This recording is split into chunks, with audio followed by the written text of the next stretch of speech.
Local news about local people. This is Newslink, Indiana. Hello, I'm Abby Walton. Thanks for joining us on NewslinkIndiana.com.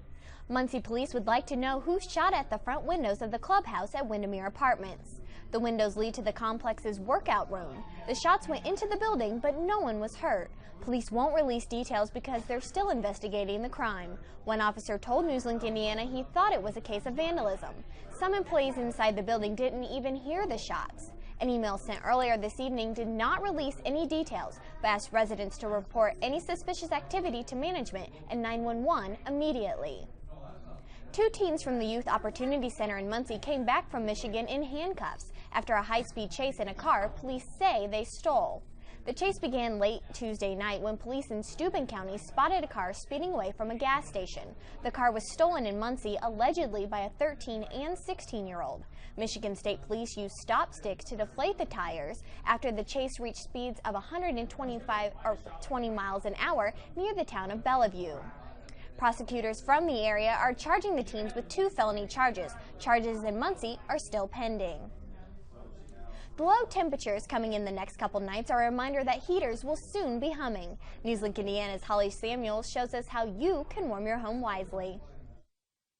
When you kick on your furnace for the first time this season, you may not be thinking of the dangers you could be facing.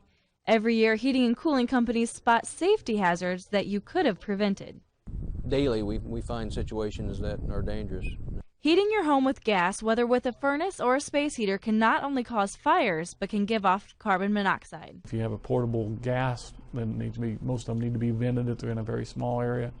The fire department can help if you think you have carbon monoxide leaking in your home. Yeah, you call the fire department. If you call in and you just you think you might have a problem, we'll send one fire truck out there. A leak can be prevented with routine checks by a heating and cooling company. Most furnaces fail because of just not being kept up. The easiest way you can improve efficiency of your furnace and prevent carbon monoxide and fires is to replace your air filter. Replace your old filter with a new one. Another thing you want to check are your ducts. If your air ducts look like this, you may want to get them checked out. Getting things checked out before the winter comes can save you hassles and money. Filters should be checked about once a month, and your furnace should be checked by a professional once a year. You can also move furniture and rugs from vents to prevent overheating of your furnace. In Muncie, Holly Samuels, Newslink, Indiana. An annual checkup by a heating and cooling company will cost you between $120 and $150. Some Indiana school bus drivers are running out of time to keep their wheels turning. Newslink Indiana's Jonathan Pinnick tells us what drivers have to do to keep the state from putting the brakes on their careers. Taking a driving test has been a rite of passage for teenagers everywhere, but now school bus drivers have their own tests. You have to go through the skills test. You have to test one, just like you do with your driver's license. You have to take a driving test in a vehicle. Same thing with the school bus. You have to show the state that you're able to handle it and maneuver the bus safely. The state's requiring school bus drivers to pass a 2-part test by Friday. They give the drivers, they give the corporations a little bit more testing for the drivers so that they are trained specifically for school buses. One part of the new skills test makes sure that drivers can get students out of the bus in emergency from both the front and the back doors. But getting students out is a little more difficult if you're driving a special ed bus and have students there in wheelchairs. You know, it takes a lot of patience with children with disabilities, so. The test not only makes sure drivers can react during a crisis, but tests everyday skills that are unique to school buses. How far your kids are supposed to be away from the bus and you know, your railroad crossings and stuff like that. Just safety issues. It gives them extra schooling, extra training. They've got manuals that they have to read for the S endorsement, which pertains basically just to school buses. All of Mount Pleasant's 40 drivers passed the new test, and the deadline won't change how the district runs its buses. In Yorktown, Jonathan Pinnick for Newslink, Indiana. Drivers who have worked in Indiana for at least 2 years didn't have to take the driving test, they just had to complete the written part. All new drivers will have to pass both. Thousands of people have been volunteering their time and money to help victims of Hurricane Katrina and now Rita. As Newslink Indiana's Colleen Borman shows, the memories from relief efforts are touching home. Get him talking about it. thousands of faces fill pictures from the Hurricane Katrina relief efforts. That's me, of course. And Red Cross Hoosier Heartland Director Brian Fern is just one of them, now back from Mississippi. this is all southern Mississippi, where I was. To tell his story. The Red Cross sent Fern down 3.5 weeks ago, but a little surprise kept him there longer. To get home was a fiasco. Rita added a little detour to his trip, but the wait was worth it. My family, my 4 kids and my wife were waiting there to pick me up, and that was the best sight that I've seen in a long time.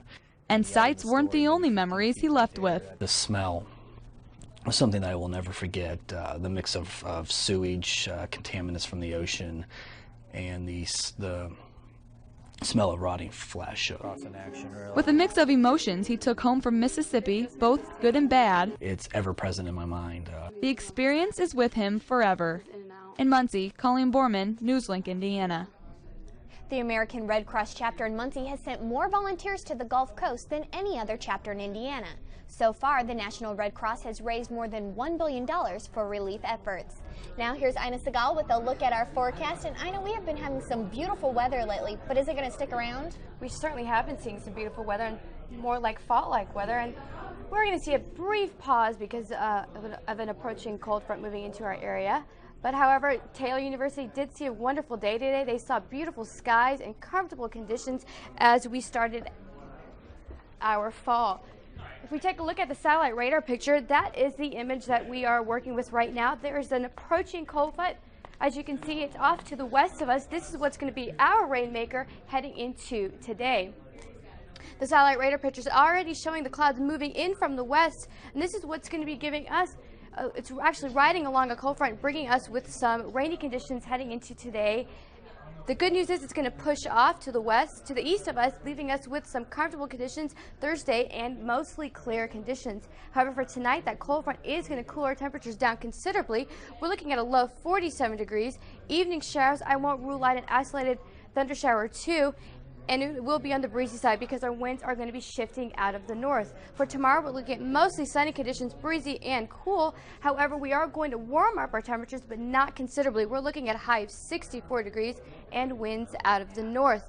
Our 5-day forecast is shaping up like this. Thursday, high 64, but look at that low, 39 degrees for an overnight low on Thursday into Friday. So we're going to might be experiencing some patchy fog Friday morning, but look at that sunshine Saturday and Sunday. We're looking at mostly sunny to sunny conditions with mid to upper 70s. So it's going to be a pleasant weekend to say the least. Looks like you might need that jacket this weekend, though. Oh, most definitely. Thanks, Ina. A trucking company is offering a $10,000 reward for the return of over 36,000 pounds of candy. A 53-foot trailer full of gum, jelly beans, and other sweets was stolen near Cambridge City over a month ago. The empty trailer was found near Ann Arbor, Michigan. The missing candy is valued at $69,000. And that is NewsLinkIndiana.com. Join us right here tomorrow for more news.